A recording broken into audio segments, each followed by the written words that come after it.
দক্ষিণ এশিয়ার মধ্যে সফলতম হতে পারতাম, তাহলে এত ছোট স্বপ্ন দেখতাম না। আমি পুরো পৃথিবীর মধ্যে সফলতম হওয়ার স্বপ্ন দেখতাম। কিন্তু স্বপ্ন এবং বাস্তবতার মধ্যে অনেক পার্থক্য রয়েছে। আজকে তাদের তিন বক্তা যে তথ্যগুলো দিয়ে গেলেন, তাদের তথ্য অনুযায়ী 1971 থেকে আজকে 2022 সালে এসে বাংলাদেশ প্রত্যেকটি ক্ষেত্রে উন্নত হয়েছে। হ্যাঁ, আমরা বিশ্বাস করি উন্নত হয়েছে, কিন্তু দক্ষিণ এশিয়ার অন্যান্য দেশ কিংবা পৃথিবীর অন্যান্য দেশ কি বসে রয়েছে?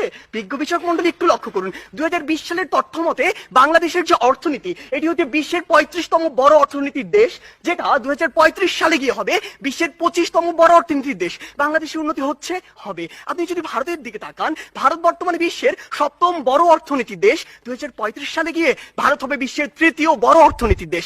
ভারত আপনার দিকে তাকিয়ে বসে রয়েছে না, দক্ষিণ এশিয়ার অন্যান্য দেশ বসে থাকছে না, পৃথিবীর অন্যান্য দেশগুলো বসে থাকছে না। আমাদের কথা হচ্ছে, যখন আমরা দক্ষিণ এশিয়ার সফলতম হতে চাইবো, আমাদের সামনে যে একটি ব্যারিয়ার রয়েছে ভারত, সেটিকে আমাদের টপকে যেতে হবে। কেন আমরা যেতে পারবো না, কোথায় কোথায় সে বাধাগুলো রয়েছে, সেগুলো নিয়ে আজকে আমরা কথা বলবো। তারা আজকে বললেন আমরা আন্তর্জাতিক অনেক স্বীকৃতি পেয়েছি। হ্যাঁ, আমরা অসংখ্য স্বীকৃতি পেয়েছি, কিন্তু আপনি এটি কেন বলছেন না যে ট্রান্সপারেন্সি ইন্টারন্যাশনাল 2021 সালে বলেছে দক্ষিণ এশিয়ার সবচেয়ে দুর্নীতিগ্রস্ত দেশ বাংলাদেশ। তারা বলেছে অন্তত আফগানিস্তানের পিছনে বাংলাদেশ রয়েছে, নেপাল, ভুটান, এদের চেয়েও বাংলাদেশ বেশি দুর্নীতিগ্রস্ত দেশ। আপনি কেন এটি বলছেন না? বিগত 15 বছর ধরে আপনার দেশ থেকে যে পরিমাণ অর্থ পাচার হয়েছে, তা দিয়ে আপনার দেশে 2 বছরের বাজেট দেওয়া যেত। আমাদের সমস্যাগুলো এই জায়গায়। আপনি শিক্ষা নিয়ে কথা বলছেন, বাংলাদেশের শিক্ষা খাত যদি লক্ষ্য করুন, পৃথিবীর কোন মধ্যম আয়ের দেশ, স্বল্পোন্নত দেশ কিংবা উন্নত দেশে জিডিপির মাত্র 2% শিক্ষা খাতে বরাদ্দ দেওয়া হয় না।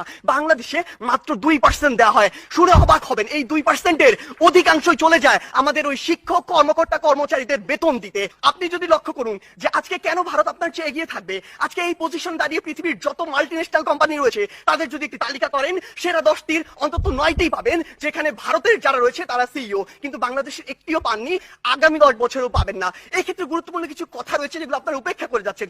আপনারা কিভাবে ভারতের সাথে তুলনা করেন? একটু আগে একটি হাস্যকর কথা বলে গিয়েছেন যে ভারতে নাকি 0.2 মিলিয়ন, অর্থাৎ মাত্র 2 লক্ষ মানুষ বিদ্যুতের সুবিধার কাছাকাছি যেতে পারেনি। আপনি একবার চিন্তা করেছেন ভারতের জনসংখ্যা কত? 130 কোটি জনসংখ্যার একটি দেশ, আর আপনি 17 কোটি জনসংখ্যা নিয়ে ভারতের সাথে তুলনা করছেন। আপনি যদি 17কে 130-এর সাথে তুলনা করে সে অনুযায়ী গুণ করতেন, তাহলে দেখবেন ভারত আপনার চেয়ে অবশ্যই এগিয়ে রয়েছে। আপনি আজকে কথা বলছেন বাংলাদেশের বিভিন্ন খাত নিয়ে, কৃষি খাতের কথা বলছেন। বাংলাদেশের কৃষি খাতের জন্যই আমাদের কারো ভুগতে হবে। বাংলাদেশের কৃষি খাতে আপনি এই জরিপে আর আপনার এই পরিসংখ্যানে যা দেখাচ্ছেন, কৃষকের কাছে যান, সেটি দেখতে পাবেন না। কৃষক আজকে তার ধানে আগুন পর্যন্ত লাগিয়ে দেয়। আজকে কি হয়েছে? আজকে হয়েছে যে পুরো বাংলাদেশের যে হাসপাতালের যে সিস্টেম, স্বাস্থ্য খাত, এটি 8 থেকে 10টি কোম্পানির হাতে, মানুষের হাতে জিম্মি রয়েছে। এটি থেকে বের হয়ে আসতে হবে।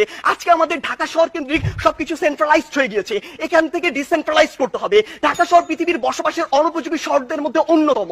এই অন্যতম হওয়ার যে কারণটি, এই অন্যতম কারণটি হচ্ছে এটি। আমাদেরকে এই জায়গাগুলোতে কাজ করতে হবে। আপনি ডেল্টা প্লেনের কথা বলছেন, আপনি প্যারিস চুক্তির কথা বলছেন। এই প্যারিস চুক্তি থেকে যেমনটি ট্রাম্প করেছিল, যখন ইচ্ছা তাদের স্বার্থ থাকবে না, বের হয়ে যাবে। আপনাকে আপনাদের নিজের স্বার্থ দেখতে হবে। আপনি দেখবেন ওই কার্টাগোনা প্রোটোকল চালু হয়েছিল ঠিকই, যুক্তরাষ্ট্র মনে করেছে যে পরিমাণ কার্বন নিঃসরণের লিমিট দেওয়া হয়েছে সেটা তার পক্ষে মানা সম্ভব না, সে বের হয়ে গিয়েছে। তারা সেইটুকুই লক্ষ্য করবে।